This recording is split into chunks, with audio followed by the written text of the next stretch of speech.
Mic check. ప్రభునందు ప్రియమైన దేవుని వారలారా, దేవుడు మరొకసారి ఈ విధంగా నడిపించినందుకై దేవుణ్ణి మహింపరుస్తూ చేరి వచ్చిన మీ అందరికీ మన దేవుడు రక్షకుడైన యేసు ప్రభు నామములో నా హృదయపూర్వక వందనములు తెలియజేస్తున్నాను. ప్రార్థన చేసుకొని ఆయన సహాయము సెలవు చేత వాక్య వివరణలోనికి ప్రవేశిద్దాం. ప్రార్థన. ప్రేమ నమ్మకము కలిగిన మా ప్రియ పరలోకపు తండ్రి, మీకే స్తోత్రములు నాయన. ఈ సాయంత్రకాల సమయంలో మేమందరము మీ సన్నిధానంలోనికి చేరి మీ జీవము గల మాటలు విని నేర్చుకున్నట్టుకు వచ్చి ఉండగా మా అందరితో మీరు మాట్లాడమని ప్రార్థిస్తున్నాను తండ్రి.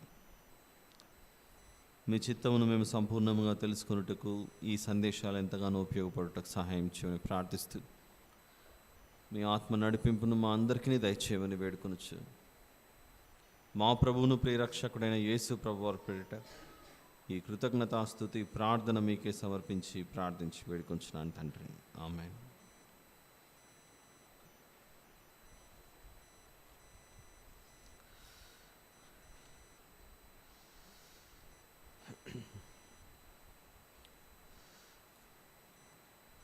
ప్రియ సహోదరి సహోదరులారా, మత్తయి సువార్త 5వ అధ్యాయము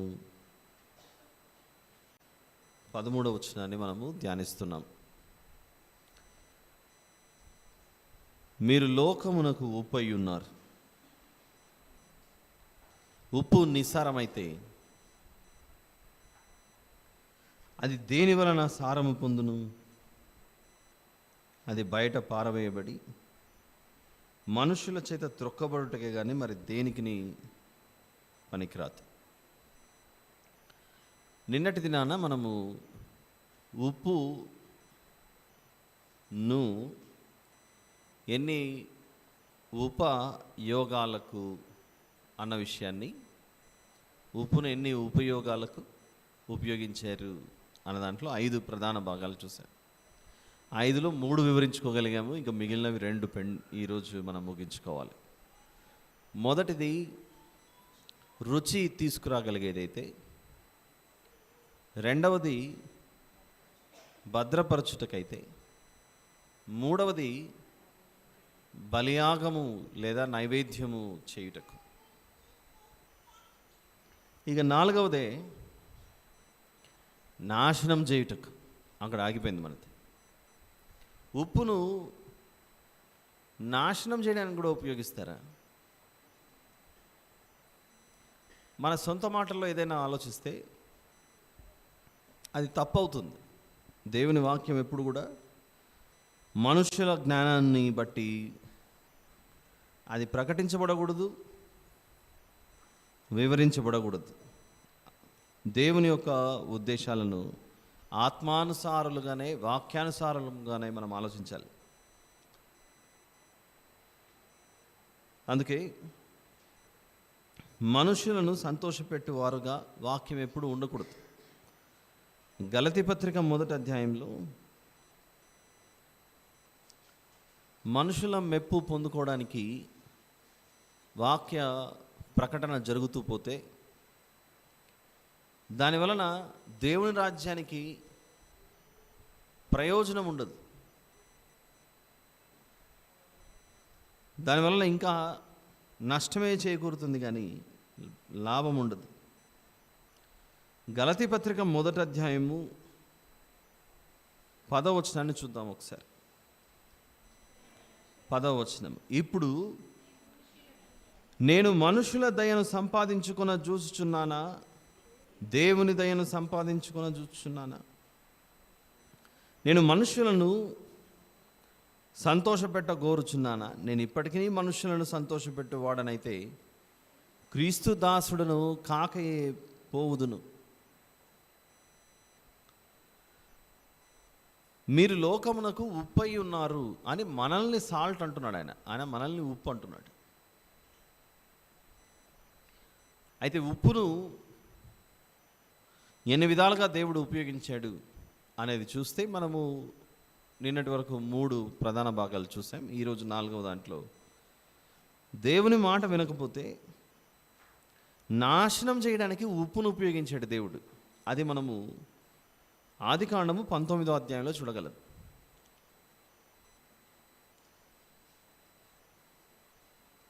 ఉప్పు ఎక్కువైతే మనం ఎలాగైతే దాన్ని స్వీకరించడం కష్టమో,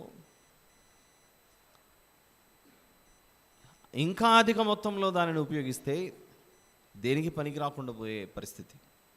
తగు మోతాదులోనే ఉపయోగించాలి, అప్పుడే బాగుంటుంది. ఆదికాండము 19వ అధ్యాయం 23 నుండి కొన్ని మాటలు చదువుకుందాం మనం. లోతు సోయరుకు వచ్చినప్పుడు ఆ దేశమున సూర్యుడు ఉదయించెను.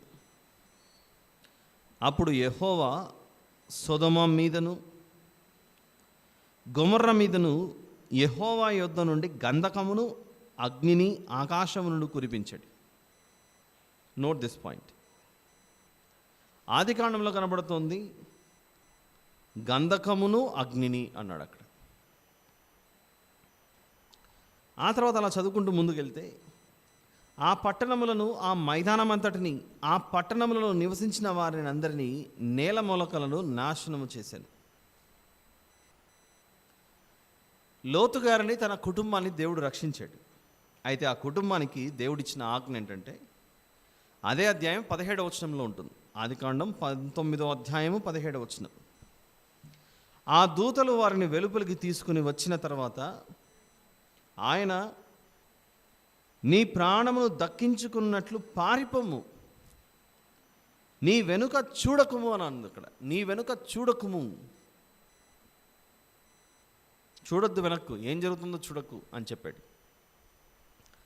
అయితే 26వ వచనంలో, ఇదే అధ్యాయం 26వ వచనంలో, అయితే లోతు భార్య అతని వెనుక నుండి తిరిగి చూచి ఏమయ్యను? సిమెంట్ స్తంభం అనుందా? ఉప్పు స్తంభం. ఉప్పు స్తంభం అయిపోయింది ఆవిడ. అందుకే ఉప్పును దేనికి ఉపయోగిస్తారు అంటే, ఒకటేమో రుచిని తీసుకొని వచ్చుటకు, మీ సంభాషణ ఉప్పు కలిపినట్లుగా ఉండాలి, మీ సంభాషణ అలా ఉండాలని కొలస్సీ పత్రికలు నిన్ను చూసాం. అయితే ఇక్కడికి వచ్చిన తర్వాత దేవుడు ఇదే ఉప్పును దేనికి ఉపయోగిస్తున్నాడంటే, ఒక మనిషిని చంపడానికి, శిక్షను విధించడానికి, ఆజ్ఞను అతిక్రమించటం మరణానికి కారణమైనప్పుడు దేవుడు ఈ స్త్రీని ఉప్పు స్తంభంగా చేసేసాడు. మనుషులలో పుట్టిన వారిలో నాకు తెలిసి ఈ విధమైనటువంటి చావు, ఈ విధమైన మరణం బహుశా ఈవిడకు మాత్రమే అది జరిగిందేమో. ఇది మాత్రమే కాకుండా ఉప్పును ఉపయోగించిన సందర్భాలు ఒకసారి 29వ అధ్యాయం చూద్దాం. ద్వితీయోపదేశ కాండం డిట్రానమీ చాప్టర్ నంబర్ 29. మనుషులు మన సొంత మాటలతో కాకుండా వాక్యానుసారంగానే మనం అన్నిటినీ చూద్దాం. మీరు లోకమునకు ఉప్పై ఉన్నారు అన్న ఒక్క మాట ద్వారా మనం ఎన్ని నేర్చుకుంటున్నాం చూడండి. ఇక్కడ ఇంతకాలం మనకు ఉప్పు అనేది దేనికి ఉపయోగపడుతుంది అని ఆలోచించినప్పుడు అది కేవలం రుచిని మాత్రమే తీసుకొని వచ్చేది అన్నట్లుగా కనపడింది. కానీ దేవుడు ఈ ఉప్పును ఎన్ని విధాలుగా ఉపయోగించే చూడండి. ద్వితీయోపదేశకాండం 29. ఆదికాండం మీరు మూసేసి ఇక్కడికి వచ్చారని నాకు తెలుసు, అది కూడా తీసిపెట్టుకోండి. ఇందాక 19వ అధ్యాయం, ఆదికాండం 19వ అధ్యాయం 24-5 వచనాలు అలానే ఉంచి ద్వితీయోపదేశకాండం 29, 23 దగ్గరికి వద్దాం. 23వ వచనం చదవండి ఎవరైనా. వారు యెహోవా తన కోపోద్రేకము చేత నశింపజేసిన సొదొమ, గొమొర్రా, అద్మా, సెబోయీముల వలె ఆ సమస్త దేశమును గంధకము చేతను, దేని చేతను? ఉప్పు చేతను చెడిపోయి అన్నది చూడండి. అక్కడ విత్తబడకయు దానిలో ఏదియు పుట్టకయు, దానిలో ఏ కూరయు మొలవకయు ఉండుట చూచి అని ఉంది అక్కడ. ఎందుకు ఆదికాండం 19 తీసి పెట్టుకోమని చెప్పాను? దేవుడు మనం ఇందాక చదువుకున్న ఆదికాండం 19లో అక్కడ ఏమేమి కురిపించాడని చదువుకున్నాం మనం? గంధకము, అగ్ని అని చదువుకున్నాం. దేవుడు అక్కడ ఏమేమి కురిపించాడు?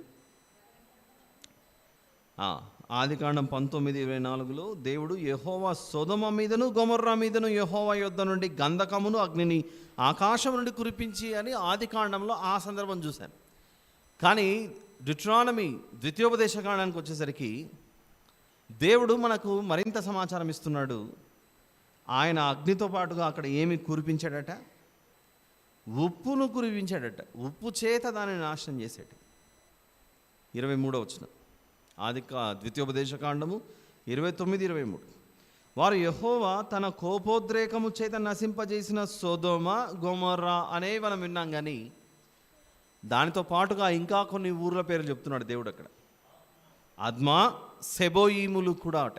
అద్మా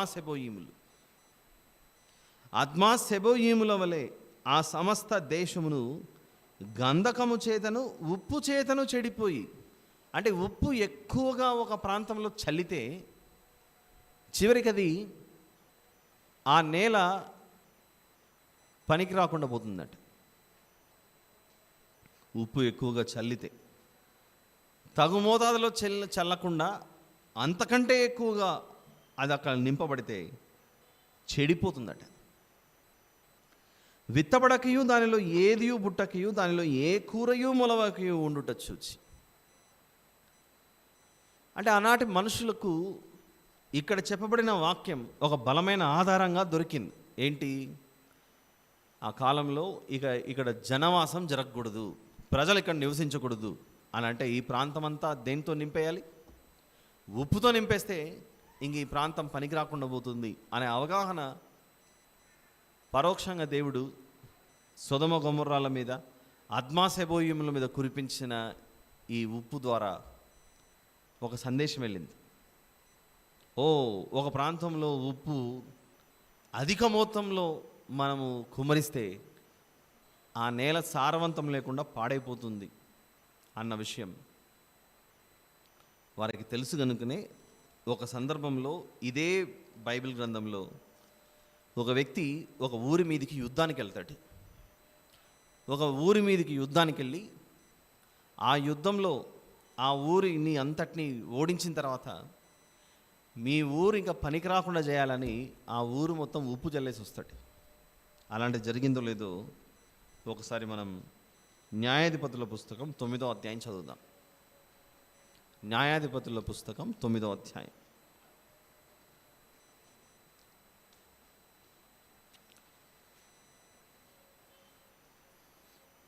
45వ వచనాన్ని చూద్దాం. న్యాయాధిపతుల పుస్తకం 9వ అధ్యాయము 45వ వచనం. ఆ దినమంతయు అబీమెలెకు ఆ పట్టణస్థులతో యుద్ధం చేసి పట్టణమును చుట్టుకొని అందులోనున్న జనులను చంపి పట్టణమును ఏం చేసి పడగొట్టి దాని స్థలమున ఉప్పు జల్లెను. ఏదో ఉప్పు జల్లేసి వచ్చాడు అన్నట్లుగా దాన్ని భావించకూడదు.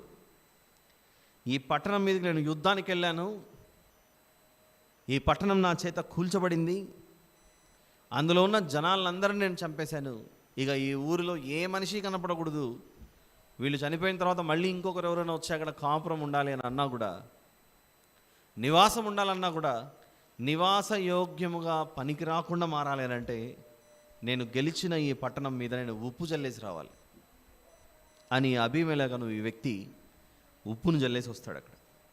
ఇంతకీ అబీమెలెకు ఎవరు అనంటే మనకు బాగా తెలిసినటువంటి గిద్యోను గారికి జన్మించినటువంటి కుమారులలో ఒక కుమారుడు.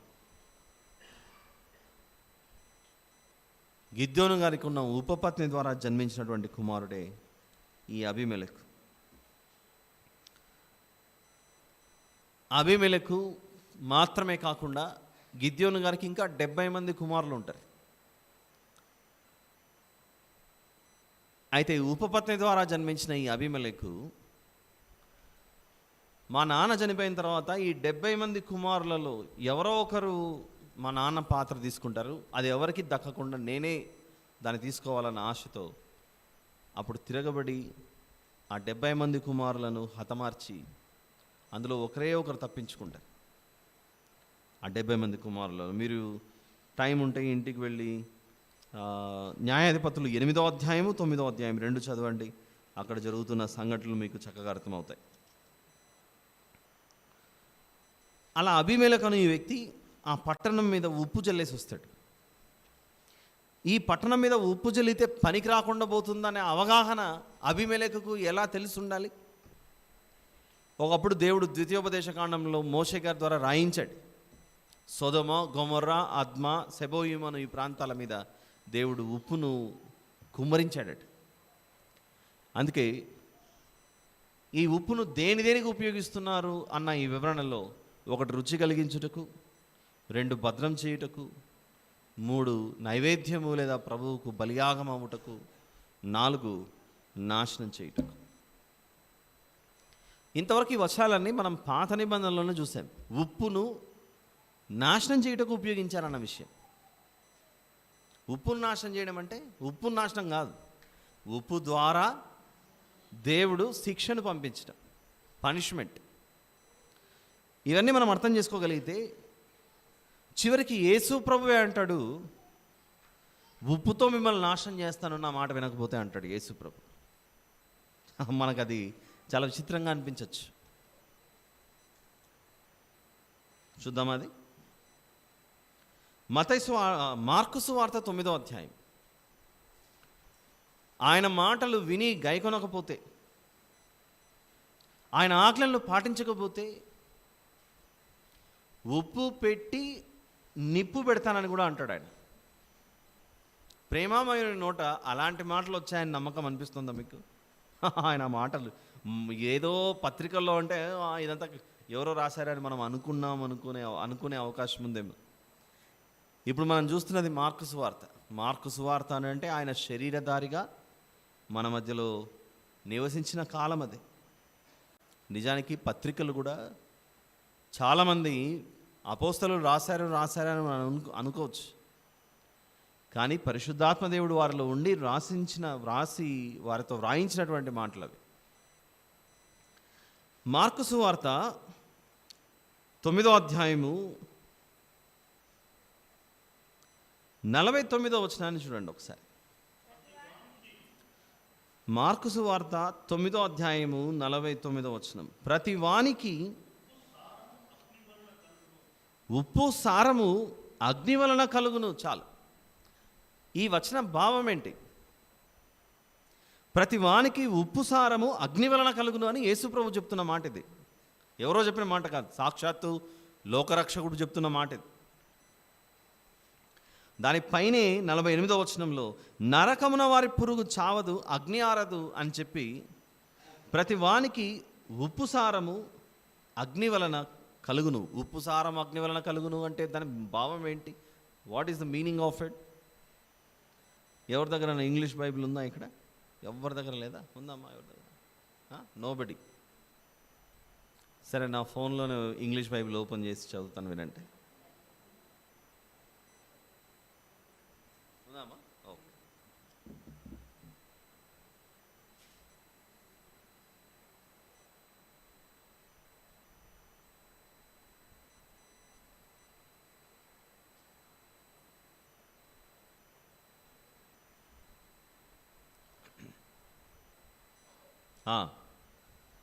This is King James Version. Gospel of Mark, chapter number 9, verse number 49. తెలుగులో ఏముంది ఇక్కడ? ప్రతి వానికి ఉప్పు సారము అగ్ని వలన కలుగును. దాన్ని ఇంగ్లీష్లో తర్జుమా చేసి మన చేతిలో ఉన్న ఇంగ్లీష్ బైబిల్లో for every one shall be salted with fire అని ఉంది. Every one shall be salted with fire. ఉప్పు పెట్టి కాలుస్తాను అంటున్నాడు అక్కడ. ఎవరు చెప్తున్న మాటలు ఇవి? యేసు ప్రభువే చెప్తున్న మాట అది. అంటే దేవుడు ఉప్పును everyone shall be salted with fire అంటే, everyone shall be salted with fire. ప్రతి వానికి ఉప్పు సారం అగ్ని వలన కలుగును. ఇక్కడ విషయం ఏంటంటే, ఆయన మాటలను, ఆయన చెప్పిన ప్రతి మాటని అంగీకరించి విధేయత చూపించి లోబడి జీవిస్తే మన భవిష్యత్తు బాగుంటుంది. లేకపోతే నరకమున వారి పురుగు చావదు, అగ్ని ఆరదు. యేసు ప్రభువే ఈ మాట ఉపయోగిస్తున్నాడంటే దీని వెనుక లేదో మనం ఖచ్చితంగా ఆలోచించాల్సిన విషయం ఉంది. ఇవన్నీ మనం ఎందుకు ఆలోచిస్తున్నాం? మీరు లోకమునకు ఉప్పై ఉన్నారు అని అన్నాడు. మనము లోకమునకు ఉప్పై ఉంటే మనము వేటిని సమాజానికి అందించగలము? నిన్నటి నుంచి వింటున్నాం ఈ సందేశం. మొదటిది, లోకానికి రుచి తీసుకురాగలం మనం మన సంభాషణ చేత. కొలసీ పత్రికలో చూసిండేది అదే. పవిత్రమైన పరిశుద్ధమైన సువార్తను లోకానికి అందించి ప్రజలలో గొప్ప మార్పును తీసుకొని వచ్చే ఒక అద్భుతమైన పని లోకమునకు ఉప్పై ఉన్న దేవుని బిడ్డలు చేస్తారు. రెండవది, వాక్యమును ప్రకటించి ప్రతి ఒక్కరిని దేవునిలోనికి నడిపించి ప్రభువునందు భద్రము చేసే పని ఆయన బిడ్డలు చేస్తారు, లోకమునకు ఉప్పై ఉన్నవారు. ఇక మూడు, ఆయన పరిచర్యలో మనం సాగిపోయేటప్పుడు అందరూ మనల్ని ప్రేమతో స్వీకరించారు. ఎందరో మనల్ని విసర్జించి తిరస్కరించే అవకాశం. అప్పుడు మనం ఏమైపోతాం? దేవుని కొరకు సజీవ యాగముగా, పరిమళ వాసనగా ఈ భూమి అను బలిపీఠం మీద దేవునికి హోమముగా, నైవేద్యంగా మనం మారిపోతాం. లేవియాకాండం 2వ అధ్యాయం నుంచి చూసుకుంటూ వచ్చాం నిన్నటి దినాన. ప్రభు పరిచర్యలో మనము యాగం అవ్వడమే కాదు, లోకమునకు ఉప్పై ఉన్న మనం దేవుని చిత్తానుసారంగా ఎవరైతే నడుచుకోరో, ఆ దేవుని చిత్తానుసారంగా నడుచుకోకుండా ఉన్న వారికి మనము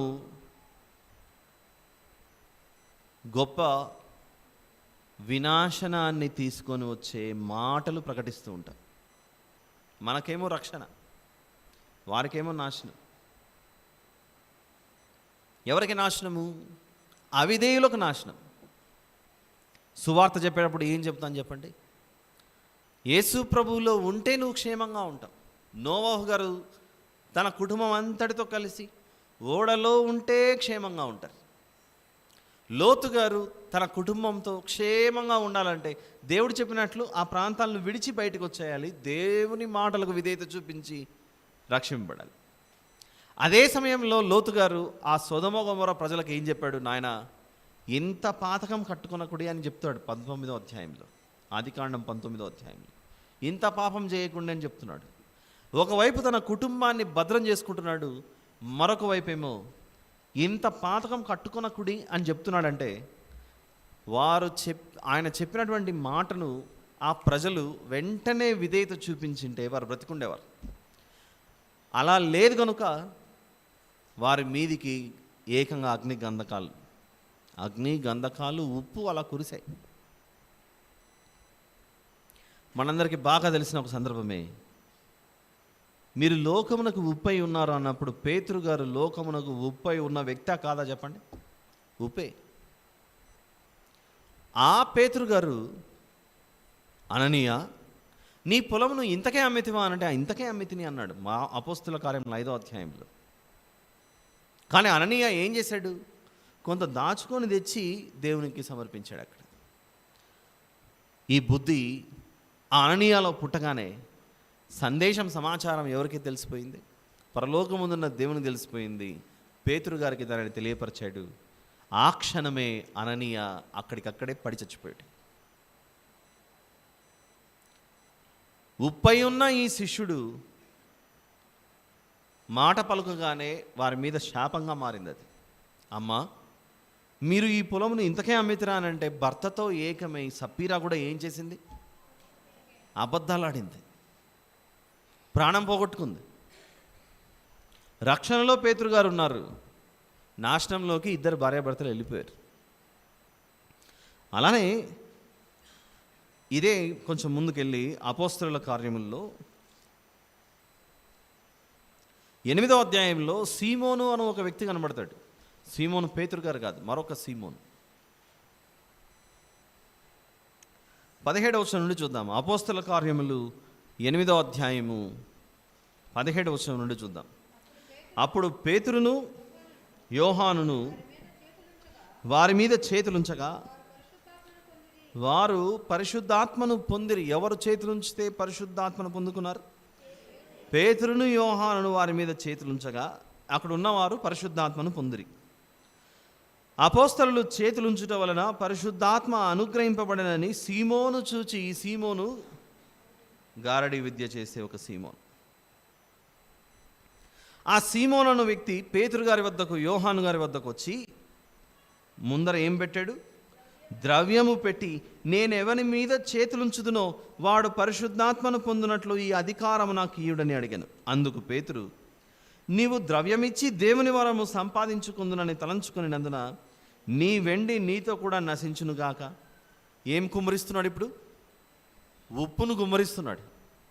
మీరు లోకమునకు ఉప్పై ఉన్నారు అను ఆయన ఈ సీమోను ఈ వ్యక్తి మీద, ఇదిగో నీ వెండి నీతో నశించునుగాక, నీ హృదయము దేవుని ఎదుట సరియైనది కాదు గనుక ఈ కార్యమందు నీకు పాలు పంపులు లేవు అనేసాడు అక్కడ.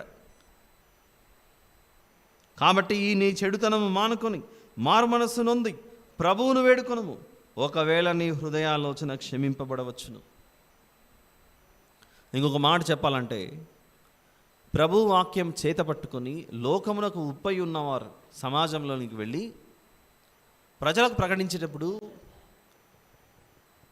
నమ్మి బాప్తిసం పొందుకొని ఆయన రాజ్యంలో చేర్చబడితే నీకు అది ఎంతో క్షేమకరం. అలా లేకపోతే నేడే ఈ రాత్రే దేవుడు నీ ప్రాణం అడిగితే నువ్వు ఎక్కడికి పోతావు? ఇందాకనే చదువుకున్న మార్కు సువార్త 9లో అగ్ని ఆరదు, పురుగు చావదు,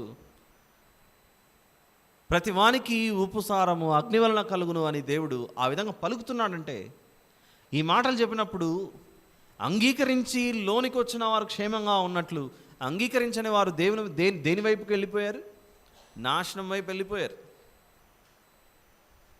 ఏం కాదులేండి, మీరు క్షేమమే, మీరు భద్రంగా ఉన్నారు అని చెప్పడానికి అవకాశమే లేదు. దేవుని వాక్యాన్ని ఆయన చెప్పాడు అంటే ఖచ్చితంగా నమ్మి తీరాల్సిందే. ఆయన నోట నుండి వచ్చు ప్రతి మాట వలన మనిషి జీవించును అని అంటే ఆయన మాటలో శక్తి ఉందని, ఆయన మాటలో ఆ యొక్క జీవం ఉందన్న విషయం మనం మర్చిపోకూడదు. ఆయన చెప్పిన మాటయే మనలను తీర్పు నుండి తప్పించేది, తీర్పులోనికి పంపించేది. ఎస్తేరు గ్రంథంలో కనబడుతున్న ఇద్దరు మనుషులను చూడండి ఒకసారి. ఒకరు మొర్దెకై గారు, మరొకరు హామాను. ఒకరికేమో వారు చేసిన కార్యం దీవెనకరంగా మారింది, మరొకరికేమో వారు తీసుకున్న ఆలోచన, యూదులందరినీ హతమార్చాలి అన్న తీసుకున్న ఆలోచన, ఆ హృదయాలోచనలు ఎరిగిన దేవుడు హామానును ఉరికంబం ఎక్కించాడు. ఆ ఉరికంబం ఎవరి కొరకు చేయబడింది? అది మొర్దెకై గారికి చేయబడింది. అది ఒక నీతిమంతుని చంపాలని ఆలోచించినటువంటిదే ఆ హామాన్. అయితే చివరికి తాను తలపెట్టిన ఆ కార్యం నెరవేర్చబడక దేవుని పక్షాన ఉన్న వ్యక్తి ఏమో రక్షింపబడ్డాడు, దుష్టునిగా ఉన్నటువంటి వ్యక్తి ఏమో చివరికి ప్రాణాన్ని కోల్పోయాడు. లోకమునకు ఉప్పుగా ఉన్నప్పుడు ఇవి రెండు జరుగుతూ ఉంటాయి. ఏది విధేయత కలిగిన వారికేమో రక్షణగా మారుతుంది, అది అవిధేయులకేమో అది శిక్షగా మారుతుంది. ఈ లోకంలోనికి సువార్త చేత పట్టుకొని మనం సమాజంలోనికి బయలుదేరినప్పుడు కొందరికి తీర్పు తీర్చుటకు అనంటే తీర్పును గురించి వెల్లడిపరచుటకు, భవిష్యత్తు ఇలా ఉంటుందని తెలియచేయుటకు, కరుడుగట్టిన హృదయాలను దేవుని వైపుకు మరలించుటకు, ఇలాంటి ఎన్నో పనులు సువార్త చేత పట్టుకొని చేస్తూ ఉంటారు. ఆ మాటలకు విలువనివ్వకుండా సిలువను గురించిన ఈ మాట ప్రకటించబడుచుండగా రక్షింపబడే వారికేమో అది దేవుని శక్తిగా ఉంటే, నశించుచున్న వారికి అది వెరితనంగా కనబడుతుందట. ఇంకొక మాట చూద్దాం దీనికి సంబంధించి. ఫిలిప్పీ పత్రిక 1వ అధ్యాయం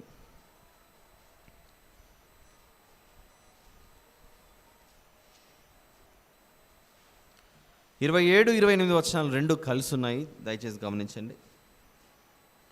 ఫిలిప్పీ పత్రిక 1వ అధ్యాయము 27-28 వచనాలు. నేను వచ్చి మిమ్మును చూచినను రాకపోయినను మీరు ఏ విషయంలోనూ ఎదిరించు వారికి బెదరక. మనమంతా ఎలా ఉండాలట? ఒక్క భావముతో సువార్త విశ్వాస పక్షమున పోరాడుచు ఏక మనస్సు గలవారై నిలిచి ఉన్నారని నేను మిమ్మును గూర్చి వినులాగున మీరు క్రీస్తు సువార్తకు తగినట్లుగా ప్రవర్తించుడి. అట్లు మీరు బెదరకుండుట. మిమ్మల్ని వచ్చి ఎవరైనా బెదిరిస్తే ఆ బెదిరించినటువంటి వారు, అలా బెదిరించినటువంటి వారు వారికేమో నాశనం, మీకు రక్షణయును కలుగుననుటకు సూచన అయి ఉన్నది. ఇది దేవుని వలన కలుగునదే. మీరు క్రీస్తు సువార్తకు తగినట్టుగా ప్రవర్తించుడి. అట్లు మీరు బెదరకుండుట వారికి నాశనమును మీకు రక్షణయు. వారికి నాశనం, మీకు రక్షణ. నాశనం చేయుటకేమో దేవుడు ఉపయోగించినది మార్కు సువార్తలో ఉప్పుసారం అగ్ని వలన కలుగును. రక్షించుటకు కూడా దేవుడు ఇదిగో శ్రేష్టమైన ఈ వాక్యమును, రుచిగల ఈ మాటలను మీకు ప్రకటించబడుతున్నప్పుడు వాటిని మీరు నిర్లక్ష్యం చేయకండి. ఒకరికేమో రక్షణగా ఉంది ఈ ఉప్పు, మరొకరికేమో నాశనం తీసుకొని వచ్చేట్టుగా ఉంది. ఒకటే రెండు పాత్రలను పోషిస్తుంది. ఒకటే రెండు పాత్రలు. ఎంత అద్భుతంగా ఉంది చూడండి ఇది.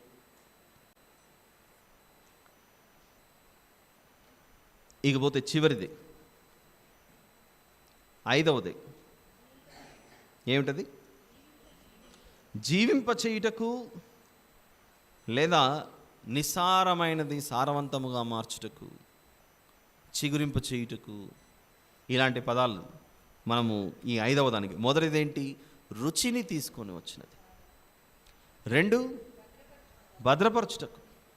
3 దేవుని కొరకు పరిచర్యలో గొప్ప నైవేద్యముగా, బలియాగముగా మారుటకు, సజీవయాగముగా మారుటకు.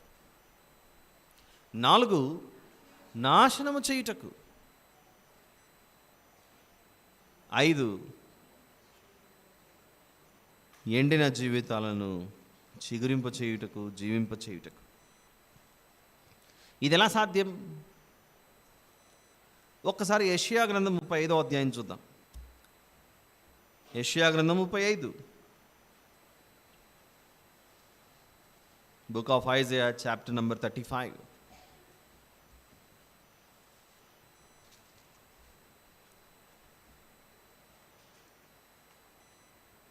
వర్స్ నంబర్ 1, మొదటి వచనం. అరణ్యమును ఎండిన భూమియు. అరణ్యము మరియు ఎండిన భూమి సంతోషిస్తుందట. అసలు ఎండిన భూమి సంతోషించేది ఎప్పుడు చెప్పండి? బీడు భూమిగా, చీలిపోయినటువంటి భూమిగా ఉన్నది అది తిరిగి సంతోషించాలి అని అంటే అది పచ్చగా మారాలి. అడవి ఉల్లసించి కస్తూరి పుష్పం వలె పూయును. 2వ వచనం. అది బహుగా పూయుచు ఉల్లసించును, ఉల్లసించి సంగీతములు పాడును. లెబానోను సౌందర్యము దానికి కలుగును, కర్మేలు షారోనులకున్న సొగసు దానికి ఉండును. అవి యెహోవా మహిమను, మన దేవుని తేజస్సును చూచును. కొన్ని సందర్భాల్లో మన పరిస్థితి ఏమిటంటే, ఆ కాలంలో మనం ఉండాం కనుక జరిగిన విషయాలు మనకు గుర్తుండవు. పూర్వీకుల వలన మనకు జరిగిన మేళ్ల గురించి మనకు గుర్తుండదు. ఉదాహరణకు ఈ మాటని చూడండి, 35వ అధ్యాయం 1వ వచనంలో, అరణ్యమును ఎండిన భూమియు సంతోషించును, అడవి ఉల్లసించి కస్తూరి పుష్పం వలె పూయును, అది బహుగా పూయుచు ఉల్లసించును.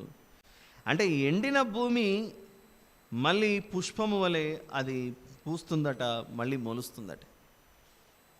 అసలు ఎండిన భూమి అంటే ఏంటి, పచ్చగా మారటం అంటే ఏంటి అని మనం ఆలోచిస్తే, ఈరోజు మన చేతుల్లో మన తెలుగు బైబిల్ కనబడుతుంది అందరి దగ్గర. ఈ తెలుగు బైబిల్ మన చేతుల్లోనికి ఎలా వచ్చింది? ఒక్కసారి దీని వెనుకలో ఉన్న ఒక చరిత్రలోనికి వెళ్తే, ఇంగ్లాండ్ నుండి వచ్చినటువంటి విలియం కేరీ, వినుండొచ్చు ఆయన పేరు, విలియం కేరీ గారు. కోల్కతా నగరంలో బైబిల్ని తెలుగులోకి తర్జుమా చేయడానికి ఒక ప్రింటింగ్ ప్రెస్ ఇంగ్లాండ్ నుంచి వచ్చి ఇక్కడ ఏర్పాటు చేశాడు ఆయన. అలా బైబిల్ని తర్జుమా చేసి, ప్రింట్ చేసి, కొంచెం దాన్ని ఒక స్థాయికి తీసుకొని వచ్చిన తర్వాత ఏం జరిగిందో తెలీదు మన దేశంలో. ఆయన ప్రింట్ చేసినటువంటి ఆ గ్రంథం, ఏర్పాటు చేసిన ప్రింటింగ్ ప్రెస్, మిషన్, యంత్రాలు మొత్తం అన్నీ తగలబడతాయి. ఫైర్ యాక్సిడెంట్ అవుతుంది అక్కడ. ఎవరైనా పెద్దవాళ్ళు దీని గురించి అవగాహన ఉన్న వాళ్ళకి ఈజీ తెలుసు, విలియం కేరీ గారు. నేను దేవుని పని చేస్తుంటే నేను పెట్టిన ప్రింటింగ్ ప్రెస్ కాలిపోవడం ఏంటి? దేవుని పని చేస్తుంటే ఇంత కష్టపడి, నాకు భాష రాదు, ఇంగ్లాండ్ నుంచి వచ్చాను ఇక్కడికి, తర్జుమా చేయడానికి కొన్ని భాషలు నేర్చుకున్నాను, మరియు స్థానికంగా ఉన్న భాషా కోవిదులను, పండితులను పిలుచుకొని వచ్చి ఇవన్నీ ట్రాన్స్లేషన్కి నేను కూర్చోబెట్టాను. పడిన కష్టమంతా ఒక రాత్రికి ఇలా ఎగిరిపోయింది ఫైర్ యాక్సిడెంట్లో మొత్తం. మనకు బాగా తెలుసు, మన దేశంలో సతీ సహగమనం అనేది ఉండేది. సతీ సహగమనం అంటే భర్త చనిపోగానే బ్రతికున్న భార్యను కూడా ఆ చితి మీద, నిప్పుల మీద, ఆ అగ్నిలో బ్రతికున్న భార్యను కూడా పెట్టి కాల్చి చంపేవారు. అలా సతీ సహగమనం విషయంలో మన దేశంలో ఇలా చేయకూడదని పోరాడినటువంటి వారిలో విలియం కేరీ గారు కూడా ఒకరు. రాజా రామ్మోహన్ రాయ్ గారు ఉన్నారు, ఆయనతో పాటుగా విలియం కేరీ గారు కూడా ఉండి చేసిన పోరాటాల్లో ఈయన కూడా ఒకరు, విలియం కేరీ గారు. ఇది తప్పు. భర్త చనిపోతే భార్యను కూడా చితిమంటల మీద వేసి కాల్చి చంపడం ఏంటి? ఇలా చేయకూడదని సమాజంలో ఒక గొప్ప మార్పును తీసుకొని వచ్చే పనిలో నిమగ్నమైనటువంటి వారిలో ఒకరు. భారతదేశంలో ఇలాంటి పనులు ఉన్నాయి, ఎవరెళ్ళి ఈ పనులకు సహకరించే విధంగా ఉంటారు అని ఇంగ్లాండ్ దేశంలో ఒక మీటింగ్ జరిగినప్పుడు యవనస్తుడుగా ఉన్నటువంటి విలియం కేరీ గారు నేను వెళ్తానని చేయి ఎత్తాడట. అక్కడ యవనస్తుడు, అప్పట్లో అందరూ కూర్చొని నీ వల్ల కాదులే అని చెప్పేసి యవనస్తుని అలా కూర్చోబెట్టిన తర్వాత ఏదో ఒక మార్గం ద్వారా ఇండియాకి చేరుకున్నాడు, కోల్కతాకు వచ్చాడు. ఈరోజు మన చేతిలో కనబడుతున్న తెలుగు, తమిళ్, కన్నడ ఇలాంటి అనేక భాషల్లో మన తెలుగు బైబిల్ వచ్చింది అని అంటే, ఎండిపోయిన ఈ ప్రాంతాలలో దేవుని యొక్క జీవజలాన్ని నింపుటలో ఒక గొప్ప పాత్ర పోషించినటువంటి వ్యక్తి విలియం కేరీ గారు. మరి ప్రింటింగ్ ప్రెస్ కాలిపోయింది అన్నారు కదా, తర్జుమా చేసినటువంటి ప్రింటింగ్ అంతా పాడైపోయింది కదా అని అంటే, ఎస్, కాలిపోయింది. అది మళ్ళీ దిగులు పడుతూ, లేదు ఇదేదో మరొక సాతాన శోధన అయి ఉండొచ్చని కాలిపోయిన, పాడైపోయినటువంటి ఆ ప్రింటింగ్ ప్రెస్ని మళ్ళీ పునరుద్ధరించి మళ్ళీ రెండోసారి మళ్ళీ తిరిగి పని ప్రారంభించాడు. అలా తిరిగి పని ప్రారంభించి ఆయన చేసినటువంటి ఆ కష్టమే ఈరోజు మన చేతుల్లో ఈ తెలుగు బైబిల్ ఉండటానికి కారణంగా మారింది. అది అందుకే కొన్ని పుస్తకాల్లో కొన్ని బైబిల్స్ మీరు కొత్తగా లేటెస్ట్గా ఇప్పుడు మంచి కాస్ట్లీ బైబిల్ ఒకటి తీసుకోగలిగితే దీన్ని ఎలా తర్జుమా చేశారు, ఎక్కడి నుంచి వచ్చింది, అంతా హిస్టరీ రాసి పెట్టింటారు. ఆదికాండానికి ప్రకటనకు వెనుకల ముందు దాని యొక్క ఉపోద్ఘాతం పరిచయం ఇచ్చింటారు. ఇది ఆదిమ హెబ్రీ మరియు గ్రీకు భాషల్లో నుండి తర్జుమా చేయబడినది, దీని కొరకు ఈ దేశంలో కష్టపడిన వారు వీరు, అదంతా ఒక హిస్టరీ ఇచ్చింటారు అక్కడ. ఇప్పుడు ఇవన్నీ మనసులో పెట్టుకొని యెషయా గ్రంథం 35 మొదటి వచనం చదవండి. అరణ్యమును ఎండిన భూమియు సంతోషించును. ఎండిపోయిన భూమి మనమే. ఇన్ని కాపీలు మన చేతిలోకి వచ్చేసాయి బైబిల్ గ్రంథం. ఒకవేళ ఆనాడు ఇన్ని సంవత్సరాల క్రితం ఈ పని జరగకపోయి ఉంటే మన చేతిలోకి బైబిల్ వచ్చేదా చెప్పండి? ఎలాగైతే ఈ విలియం కేరీ లాంటి వారు కష్టపడ్డారో, యేసు ప్రభు పునరుత్థానుడై వెళ్ళిపోయిన తర్వాత, ఆరోహణమైన తర్వాత శిష్యులు కూడా ప్రపంచ దేశాలకు, అనేక ప్రాంతాలకు వెళ్ళి వారు ఎండిన జీవితాలను ఏం చేశారు? చిగురింపజేశారు. ఎలా చిగురింపజేశారు? యెషయి మొద్దున చిగురు పుట్టింది అని ఆ చిగురును తీసుకెళ్ళి మరొక చోట నాటారు, మరొక చోట వెదజల్లారు, మరొక చోట దానిని విత్తారు. అలా విత్తుకుంటూ పోయేసరికి ఈ భూమి మీద మనమంతా ఎలా వచ్చాము దేవుని వద్దకు? ఎండిన ఈ బ్రతుకులలో క్రొత్తదనం అనేది మనకు వచ్చి దేవుని దగ్గరికి మనం చేరుకున్నాం. అందుకే క్రైస్తవులు లోకమునకు ఉప్పై ఉన్నారు అనంటే మనం చెప్పే సువార్త మనుషులకు ఎంతో రుచిగా అంగీకరించే విధంగా ఉండటం చేతనే వీరు చెప్తున్నది నిజమే, వీరు చెప్తున్నది సత్యమే అని ఈ చెవులు విని ఆలోచింపజేసే విధంగా దేవుడు మనల్ని ప్రేరేపించాడు. ఈయనలో మనం జీవించకపోతే మన జీవితాలకు భద్రత లేదని నమ్మి ఆయన వద్దకు వచ్చాం. మనం ఆయన వాక్యాన్ని చేత పట్టుకుని మనం లోకంలో తిరుగుతున్నప్పుడు ఖచ్చితంగా ఎన్నో త్యాగాలు, అవమానాలు భరించుకుంటూ వెళ్ళాలి. ఇంత త్యాగం చేస్తున్నా, ఇన్ని అవమానాలు పడి నా బిడ్డలు మీ మధ్యలోనికి వస్తే ఇంకా నా మాట వినకుండా మీరు నిర్లక్ష్యం చేస్తారా అని దేవుడు ఒక నిర్ణయానికి వచ్చి ఆ దేవుని చేతిలోకి నిర్ణయం తీసుకుంటాడట. అదే హెబ్రీ పత్రికలో, ఇదిగో జీవము గల దేవుని చేతిలో పడుట భయంకరం. హెబ్రీ పత్రిక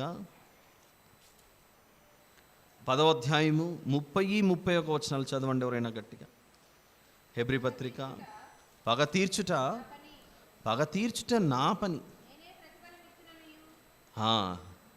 నేనే ప్రతిఫలం ఇత్తుననియు, మరియు ప్రభువు తన ప్రజలకు తీర్పు తీర్చును అనియు చెప్పిన వారిని ఎరుగుదుము కదా. జీవము గల దేవుని చేతిలో పడుట భయంకరం. జీవము గల దేవుని చేతిలో పడుట భయంకరం. ఈ భయంకరమైన ఈ స్థితిని తెలియజేస్తూ మీకు ఒక సందర్భాన్ని నేను గుర్తు చేయాలనుకుంటున్నానని యేసు ప్రభు మీరు ఈ విషయాన్ని జ్ఞాపకం చేసుకోండి అని చెప్తున్నాడు. చూద్దాం ఆ సందర్భం. లూకా సువార్త 17వ అధ్యాయం, gospel of Luke chapter number 17.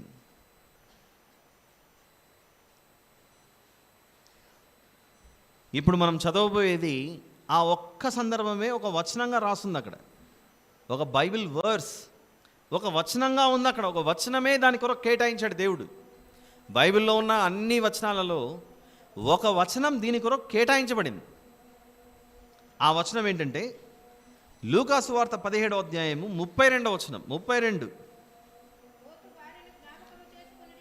అది ఎన్నో వచనము? 32వ వచనం. దాని తర్వాత ఏమన్నా ఉందా? దాని ముందు ఏమన్నా ఉందా? 32లో 32వ వచనంలో దీని ముందు ఏమి లేదు, దాని తర్వాత ఏమి లేదు. ఒకే ఒక సెంటెన్స్ ఉంది అక్కడ. ఏముంది? లోతు భార్యను జ్ఞాపకం చేసుకొనుడి. మనం ప్రభు యొక్క బలలో చేయి వేసేటప్పుడు యేసు ప్రభు తన అప్పగింపబడిన రాత్రి ఒక రొట్టెను పట్టుకొని కృతజ్ఞతాస్తులు చెల్లించి దానిని విరిచి, ఇది మీ కొరకైన నా శరీరము, నన్ను జ్ఞాపకం చేసుకున్నట్టుగా దీనిని చేయుడు అన్నాడు. నన్ను జ్ఞాపకం చేసుకున్నట్టుగా దీనిని చేయుడు అన్నప్పుడు ఆ రొట్టెను చూసినప్పుడు అంతా మనకి ఏం గుర్తు రావాలి? ఇదిగో నా కొరకే ఈ బలిపీఠం మీద ఆయన పరిమళ వాసనగా త్యాగమయ్యాడు, నైవేద్యమయ్యాడు అన్న విషయం మనకు గుర్తు రావాలి. ఎలాగైతే ప్రభు యొక్క శరీరము, ప్రభు యొక్క రక్తం అది మన అపరాధముల నిమిత్తమే, మన పాపముల నిమిత్తమే చోటు చేసుకున్న సంఘటన అన్న విషయం మనం గుర్తు చేసుకుంటూ, ఆయన మృతుల్లో నుండి తిరిగి లేచి పునరుత్థానుడు అయ్యాడన్న విషయం మనకు ఎలాగైతే జ్ఞాపకం వస్తుందో, జ్ఞాపకం ద వర్డ్ జ్ఞాపకం రిమెంబరెన్స్ అనేది ఉంది చూసారా, రిమెంబరెన్స్, జ్ఞాపకం. చాలా కాలం తర్వాత ఎవరైనా కలిసామనుకోండి, నేను ఇంకా మీకు గుర్తున్నానా? లేదా ఎప్పుడో 20 సంవత్సరాల క్రితం మనం ఊరు వదిలేసి వచ్చామనుకోండి, అప్పుడు మన ఇంట్లో పిల్లలు చాలా చిన్న చిన్న పిల్లలు అయి ఉండొచ్చు. 20 ఏళ్ల తర్వాత ఆ ఊరికి సంబంధించిన వారు వచ్చి మన పిల్లల్ని చూసినప్పుడు, అప్పుడేమో ఇంత చూశారు, ఇప్పుడేమో ఇంత అయ్యారు. ఓర్ర ఎట్లయిపోయావురా, నేను గుర్తే పట్టలేకపోయాము, ఇంత పెద్దవాళ్ళం అయిపోయావురా నువ్వు అని అంటారు పెద్దవాళ్ళు కాబట్టి పిల్లల్ని.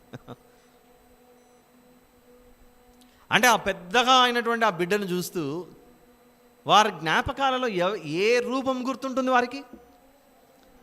ఓ వీడే కదా ఒకప్పుడు 20 ఏళ్ల క్రితం మా ముందర ఇలా చిన్నగా నిక్కర్లు వేసుకొని తిరిగాడని. చూస్తున్నదేమో పెద్దగా కనబడుతున్న వ్యక్తి, జ్ఞాపకం వస్తుందేమో ఏం గుర్తొస్తుంది? వాడు చిన్నప్పుడు ఎప్పుడో ఉన్నది. యేసు ప్రభు పాత్రను పట్టుకొని, ఇది నా రక్తం మీ కొరకు చిందించాను. మొన్న మనం ముత్యముల గురించి విన్నాం.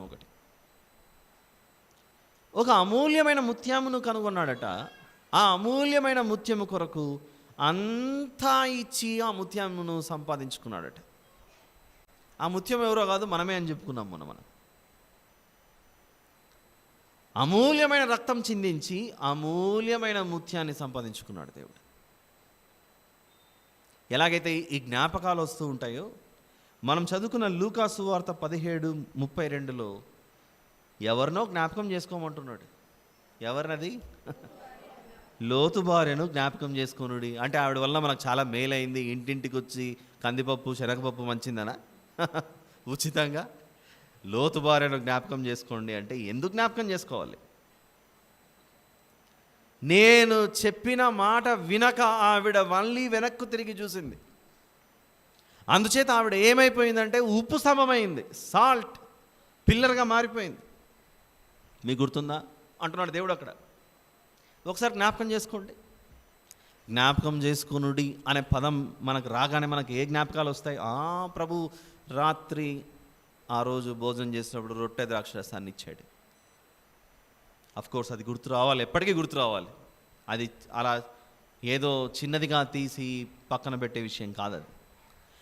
ఆ సందర్భాన్ని ఎలాగైతే జ్ఞాపకం చేసుకొని అంటున్నాడో యేసు ప్రభు, ఆత్మీయ జీవితంలో మనము జీవిత ప్రయాణం కొనసాగించేటప్పుడు జరిగిన సంఘటనలు ఒకసారి గుర్తు చేసుకోండమ్మా, మర్చిపోకండి. ఈ వచనంలో 32వ వచనంలో ఇది తప్ప ఇంకేం కనపడట్లేదు. ముందు ఏం కనపడట్లే, వెనకలో ఏం కనపడట్లే. 32వ వచనంలో ఒకే ఒక మాట అనేసాడు, లోతు భార్యను జ్ఞాపకం చేసుకోండి. ఏమైంది ఆవిడ? ఉపశమమైంది. మీరు కూడా కావాలనుకుంటున్నారా అని నన్ను, మమ్మల్ని అందరిని అడుగుతున్నాడు దేవుడు. ఎందుకు అయింది ఆవిడ? ఆవిడ వెనక్కి తిరిగి చూసింది అంతే. మనం కూడా బాప్తిస్మన్నప్పుడు పాత జీవితాన్ని పాతి పెట్టేసింటాం. అలా ఇందులోకి ఇంకా వెళ్ళనన్న మాట ఇచ్చాం మనం. ప్రభువుకు వాగ్దానం చేశాం మనం, నీతోనే నా జీవితం పరిశుద్ధంగా కాపాడుకుంటున్నాను. గలతీ 2:20లో జీవించుచున్నది నేను కాను, నాలోనున్న క్రీస్తే. చదవండి ఎవరైనా. లూకా సువార్త తీయకండి, అలానే ఉంచి గలతీ పత్రిక 2లోనికి వెళ్ళి మళ్ళీ వచ్చేద్దాం. గలతీ పత్రిక 2:20 వచనం, నేను క్రీస్తుతో కూడా సిలువ వేయబడి ఉన్నాను, ఏకను జీవించువాడను నేను కాను, క్రీస్తే నా యందు జీవించుచున్నాడు, నేనిప్పుడు శరీరమందు జీవించుచున్న జీవితము నన్ను ప్రేమించి నా కొరకు తన్ను తాను అప్పగించుకున్న దేవుని కుమారుని యందలి విశ్వాసం వలన జీవించుచున్నాను. నేను దేవుని కృపను నిరర్ధకం చేయను అని చూడండి 21వ వచనంలో. నేను దేవుని కృపను వ్యర్థం చేయను, నిరర్ధకం చేయను, కాపాడుకుంటాను భద్రంగా. అగ్ని గంధకాలు, ఆ గంధకములు అగ్నితో నశించిపోకుండా ఉండటానికి దేవుని కృప అన్నది లోతు గారి కుటుంబం మీదకి వస్తే, ఈ కృప నాకొద్దు. ఒకసారి వెనక్కి తిరిగి చూద్దాం ఏమవుతుందో, మా ఇల్లు ఏమవుతుందో. ఇంట్లో మొన్ననే రాత్రే నేను కొంచెం అన్నీ వండి పెట్టాను, మా ఇంటికి దూతలు వచ్చారు. అసలు లోతు గారి ఇంటి వద్ద ఏం జరిగింది ఆ రోజు రాత్రి? అతిథులు వచ్చారు. ఆ రోజు రాత్రి అతిథులు వచ్చారు. ఆ అతిథులు రాగానే ఊరంతా వచ్చారు, మీ ఇంట్లోకి ఎవరో వచ్చారు, వాళ్ళని మా దగ్గర పంపించండి అని అడిగారు. వెళ్ళి అయ్యా ఇంత పాతకం కట్టుకోకండి అని అడుగుతున్నాడు. ఇంటికి అతిథులు వస్తే వీళ్ళు ఏం చేసి ఉండాలి? ఖచ్చితంగా కొంచెం నీళ్ళో రొట్టెలో ఏదో చేసి మర్యాదలు అతిథి మర్యాదలు చేసి ఉండాలి. ఈవిడ ఎందుకు చూసిందో వెనక్కు తెలియదు. నిన్న రాత్రి చాలా వండాను కదా, కొంచెం మిగిలిది పొద్దున్నే మిగిలింటే మేము పొద్దున్న కూర్చొని తినేవాళ్ళం కదా అని ఆలోచించిందేమో ఈవిడ. అయ్యో అంత చేశానే వంట మిగిలిపోయింది, ఉండింటే కొంచెం అది మోసుకొని వచ్చింటే ఇప్పుడు పోతున్నాం కదా ఊరు వదిలి అది తినుకుంటూ కూర్చునే వాళ్ళమేమో, ఒక్కసారి అవకాశం ఉంటే వెనక్కి పోదామని ఆలోచించిందేమో ఈవిడ. ఇంటి మీద ధ్యాస. పరిశుద్ధ గ్రంథంలో ఇవన్నిటినీ దేవుడు మనకు పెట్టిండేది రెండింటినీ పెట్టాడు, జీవ మార్గము మరణ మార్గం. అందుకే లూకా సువార్త 17లో దేవుడు ఏం చెప్తున్నాడు? ఇక్కడ లోతు భార్యను జ్ఞాపకం చేసుకొనుడి అన్నాడు. అంతే, లోతు భార్యను జ్ఞాపకం చేసుకొనుడి. 33వ వచనం, తన ప్రాణమును రక్షించుకొనగోరువాడు దానిని పోగొట్టుకొనును, దానిని పోగొట్టుకునేవాడు దానిని సజీవంగా కాపాడుకొనును. తన ప్రాణమును రక్షించుకొనగోరువాడు. ఆ అగ్నిగంధకాలు కురుస్తున్నప్పుడు అందరూ ఇష్టపడ్డారు మా ప్రాణాలు కాపాడబడాలని. కానీ ఏమైపోయాయి? ఆహుతైపోయాయి. లోతుగారు మాత్రం నా ఇంటికి వచ్చిన వారిని ఎవరిని ముట్టకండి, అవసరమైతే నా ఇంట్లో ఉన్నారు వాళ్ళని మీ వద్దకు తీసుకొస్తాను, వీళ్ళని మాత్రం ముట్టకండి అన్నాడు. నా ప్రాణమైనా పోగొట్టుకోవడానికి నేను సిద్ధంగా ఉన్నాను, వారిని మాత్రం మీకు ఇవ్వను అంటున్నాడు, ఇంటికి వచ్చిన అతిథులను. చూస్తామా మాట? చూద్దాం ఒకసారి. చెబితే అర్థం కాకపోవచ్చు, చదివితే అర్థం అవ్వచ్చు. ఆదికాండము 19వ అధ్యాయంలో 4వ వచనం 3 నుంచి చూద్దాం. ఆయనను అతడు మిక్కిలి బలవంతము చేసినప్పుడు వారు అతని తట్టు తిరిగి అతని ఇంట ప్రవేశించిరి. వచ్చినవారు అతడు వారికి విందు చేసి పొంగని రొట్టెలు కాల్చగా వారు భోజనం చేసిరి. రాత్రి భోజనం చేశారు. ఇందాక మనం చెప్పుకున్నట్లే రాత్రి వంట సిద్ధం చేశారు అక్కడ. వారు పండుకొనక ముందు ఆ పట్టణస్థులు అనగా సొదొమ మనుషులు, బాలురును వృద్ధులను ప్రజలందరూ నలుదిక్కుల నుండి కూడి వచ్చి ఆ ఇల్లు చుట్టవేసి లోతును పిలిచి, ఈ రాత్రి నీ యొద్దకు వచ్చిన మనుషులు ఎక్కడ?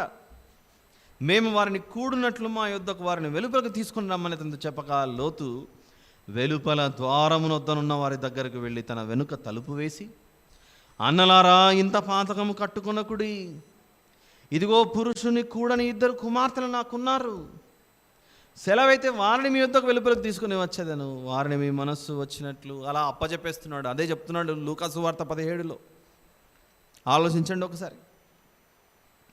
32, 33 వచనాలలో లోతు భార్యను జ్ఞాపకం చేసుకొనుడి.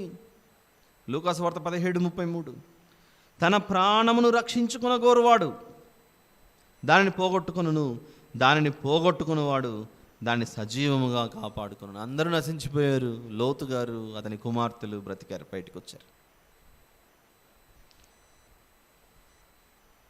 ఇవన్నీ ఆలోచిస్తుంటే క్రైస్తవుని జీవితం ఎంత విలువైనదో మనకు అర్థం అవ్వాలి. మనం వాక్య ధ్యానంగా ఏం చదువుకున్నాం ఈరోజు?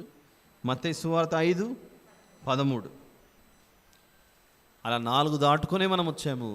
5వ దాంట్లో దేవుడు ఉప్పును సారవంతమైన దానిగా మార్చుటకు కూడా ఉపయోగించాడట. ఎలా సాధ్యమైంది అది?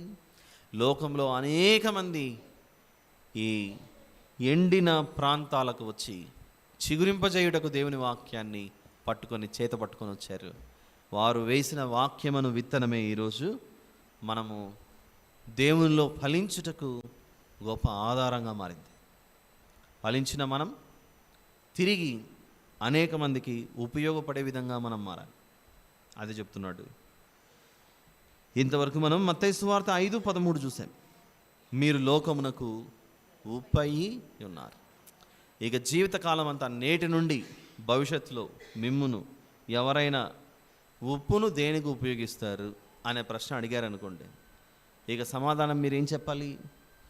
భలే భలే రుచి కొరకు, గుమగుమాను వంటల కొరకు. అదేనా మన సమాధానం? నో. ఉప్పు యొక్క ఉపయోగం చెప్పాలంటే ముందు 1 గంట సేపు నీకు మొత్తం వివరించాలి నాన్న. కూర్చో అని మొత్తం చెప్పి